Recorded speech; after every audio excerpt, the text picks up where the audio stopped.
السلام عليكم ورحمة الله وبركاته. خلصنا من حوار سقف الدين، دخل علينا حوار الفيدرالي الأمريكي، ولسه لحد النهاردة بنسمع إن في ناس عمالة بتقول إن أمريكا والدولار هينهاروا، ولسه مش مقتنعين إن أمريكا هي اللي بتمشي العالم. حالة من الحذر بتسود الفترة دي الوضع الاقتصادي العالمي والمحلي، وخليك مقتنع معايا إن الفترة دي فترة إشاعات، في منها الصح وفي منها الغلط.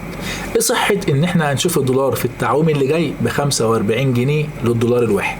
وهل الوقت ده وقت شراء ولا وقت بيع؟ وايه المتوقع في اجتماع الفيدرالي الامريكي يوم 13 و14 يونيو القادم؟ والسؤال المهم هنا، هل فعلا الفترة اللي جاية هنشوف ارتفاعات مفاجئة في اسعار الذهب ولا لا؟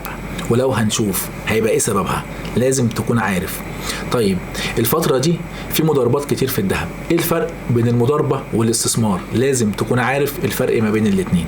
ركز معايا في الفيديو ده عشان مهم جدا جدا جدا، وما تنساش تعمل لايك. يلا بينا. السلام عليكم. ايه صحة ان احنا هنشوف الدولار التعويم اللي جاي ب45 جنيه للدولار الواحد؟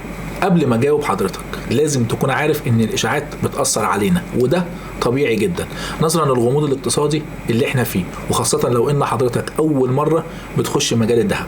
بس لو حضرتك مقتنع انك هتشوف الدولار ب45 وب50 الايام دي، يبقى حضرتك عندك مشكلة.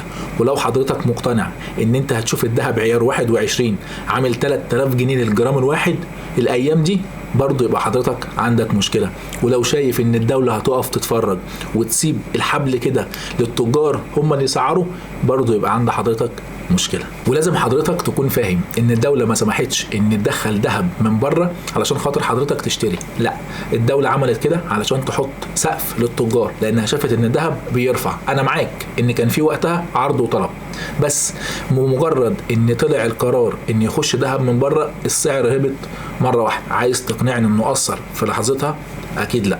ركز معايا عشان اللي هقوله لك دوت بعيد عن الاشاعات وبعيد عن اي حاجه، هكلمك ورقه وقلم وبالمنطق. ركز معايا. في مارس 2022 البنك المركزي المصري قرر رفع سعر صرف الدولار من 15 جنيه 77 قرش ل 19 جنيه و70 قرش للدولار الواحد، يعني كده رفعوا بنسبة 25%. وفي منتصف شهر أكتوبر شهر 10 2022 رفع البنك المركزي السعر من 19 جنيه و70 قرش ل 24 جنيه و70 قرش قدام الدولار، يعني كده زيادة 25%. وفي شهر يناير 2023 برضو قرر البنك المركزي رفع سعر صرف الدولار من سعر 24 جنيه و70 قرش لمستويات 32 جنيه للدولار قدام الجنيه، ده كده بنسبة 30%، ولكن استقر عن 30 جنيه و90 قرش برضو بنسبة 25%. ركز عشان المتوسط كده هو 25% بس، يعني الزيادة اللي جاية المتوقع عليها تزيد بنسبة 25% بنفس المعدل. هقول لك برضو ازاي. طيب شفنا ان الزيادة كل مرة 25% من اللي فات، مش انا اللي بقول كده، ده انا بكلمك من التعويمات اللي فاتت. تعال النهاردة ومن غير ما نجم ومن غير اي حاجة، قول لي النهاردة سعر الدولار ب 30 جنيه و90 قرش او 30 جنيه 95 قرش، اضربهم في 25%، هيدي لحضرتك سعر الدولار على اقصى تقدير، مش هقول لك 10% عشان يبقى 35، اقصى تقدير هيطلع لحضرتك السعر 38 جنيه 68 قرش. ده كده ال 25%. انا برضو ما نجمتش، انا بوضح لك من التعويمات اللي فات، بقرا من اللي فات وبقول لك اللي هيحصل دلوقتي. عايز اقول لحضراتكم بعد الحسبة الطويلة دي وان انا صدعتك ان الاشاعات هي السبب في اللي احنا شايفينه دلوقتي، وان المشكلة ان الصورة مش واضحة. بس خليك مقتنع ان ما ينفعش اشوف الدولار دلوقتي 43 وب 42 وب 40 جنيه. دي دورة اقتصادية لازم نمشي فيها، واصلاحات مع صندوق النقد. واللي عايز اقوله لك ان ده كمان مش اخر تعويم، وركز معايا في اللي هنقوله في اللي جاي. طيب نيجي للسؤال المهم، هل الوقت ده وقت شراء ولا وقت بيع؟ خدها مني نصيحة لوجه الله، لو مش بتضارب ومش عايز الفلوس للضرورة يبقى حضرتك ما تبيعش، حافظ على الذهب اللي معاك، لسه هيجي اوقات احسن من دلوقتي ممكن ان احنا نبيع فيها، عشان كده بلاش بيع دلوقتي. طيب لو هتشتري تعال نحسبها. سعر الدولار للأونصة وقت التصوير عامل 1947 دولار، يقسمهم على 31.1 اللي هي عدد جرامات الأونصة، هيدي لحضرتك السعر 62.6. هات الرقم دوت، شوف عيار 24 عامل كام دلوقتي، هتلاقيه عامل 2680. اقسمهم على 62.6 هيدي لحضرتك ان السعر عامل 42 جنيه و80 قرش. هل دلوقتي شايف ان ده وقت مناسب للشراء؟ انا من وجهة نظري لا، بس في كلام ان الفرق ما بين العالمي والمحلي 700 جنيه.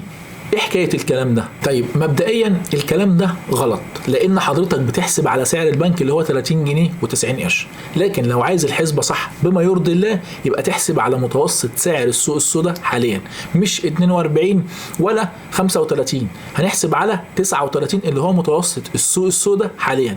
لو حضرتك جبت السعر 62.6 دولار ضربتهم في 39 جنيه، ده السعر في السوق السوداء المتوسط بتاعه، مش هقول لك 40 ولا 38، لا نمسك ال 39، ضربتهم في بعض هيدي لحضرتك ان السعر عامل 2440 جنيه.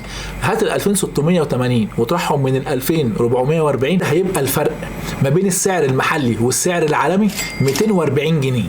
ونصيحة مني برضو لوجه الله، لو حضرتك هتشتري لسنة فيما فوق عشان تحافظ على قيمة فلوسك، اشتري وجزأ. مش هتشتري ومستني اقل من سنة 3 4 5 6 شهور، لا يبقى نستنى علشان ده مش وقت مناسب للشراء. ركز في كل كلمة انا بقولها. يبقى هل الفترة اللي جاية هنشوف ارتفاعات مفاجئة في سعر الذهب ولا لا؟ الاجابة الناس اللي فاهمة في سوق الذهب عارفة ان الوقت اللي احنا فيه ده وقت مضاربة عادي، ممكن نشوف قفزات وبعد كده يرجع ينخفض تاني، بس لازم تكون عارف ايه سببها علشان تبقى قاعد ومطمن. المضاربة هي استثمار قصير الأجل، يعني تبقى يوم 2 اسبوع 2، وطبيعي ان احنا الفترة اللي جاية هنشوف ان الذهب هيرفع. ليه؟ لانه بيرفع قبل اي خبر مهم، ويوم 14 يونيو اللي جاي هتلاقي سعر الذهب علي. طب علي ليه وايه السبب؟ عشان هيبقى فيه اجتماع البنك الفيدرالي، وطبعا عشان بيرفع قبل اي خبر مهم هتلاقيه رفع، وبعد الاجتماع هترجع تلاقيه نزل. فالمضارب بيشتري دلوقتي ويبدأ يبيع في الاوقات اللي بيبقى متوقع ان الذهب هيرفع فيها، وبرضه هيرفع اول وتاني وتالت ورابع ايام العيد. طبعا المضارب بيبقى عارف ان ده وقت ان الذهب هيرفع فيه لانه موسم اعياد وموسم جواز، فبيبقى عارف وبيشتري قبلها وبيرجع يبيع في الاوقات اللي بيبقى فيها السعر متوقع انه يبقى عالي. اما المستثمر اللي بيشتري الذهب علشان عايز يحافظ على قيمة فلوسه، فبيشتري لفترة متوسطة وطويلة الاجل، يعني بيشتري لسنة فيما فوق او من سنة لسنتين، دي كده متوسطة، ومن 3 سنين ل5 سنين دي فترة طويلة الاجل. عامة اللي بيشتري عشان يحافظ على قيمة فلوسه ملوش علاقة الذهب غلي الذهب رفع الذهب نزل، هو مش شاغل دماغه بكل ده، لانه على متوسط السنة الذهب بيكون رفع. هقول لك كلمتين، ان اللي بيمشي ورا الذهب وبيشتريه عشان يفضل يقعد يدور الذهب طلع الذهب نزل بيجيب لنفسه المرض. طيب السؤال المهم دلوقتي، ايه المتوقع في اجتماع البنك الفيدرالي الامريكي يوم 13 و14 6 القادم؟ قبل ما اجاوبك على السؤال ده لازم تكون حضرتك عارف ان الدولار زيه زي الذهب، ليه وقت للشراء وليه وقت لجني الارباح.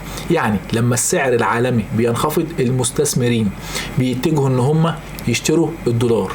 علشان كده لازم تكون عارف ايه هم اهم 3 اسباب بيحركوا السعر العالمي لفوق ولتحت. 1، انخفاض قيمة الدولار الامريكي.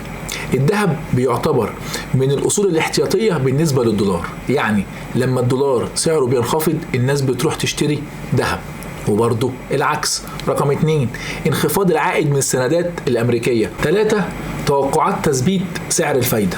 طيب ايه بقى المتوقع في الاجتماع القادم؟ قولا واحدا الفيدرالي صرح وقال ان هو هيعتمد على البيانات في تحديد اتجاه سعر الفايدة وفقا للبيانات المهمة طبعا، واخرهم بيان التوظيف اللي جه ايجابي للدولار وسلبي للذهب.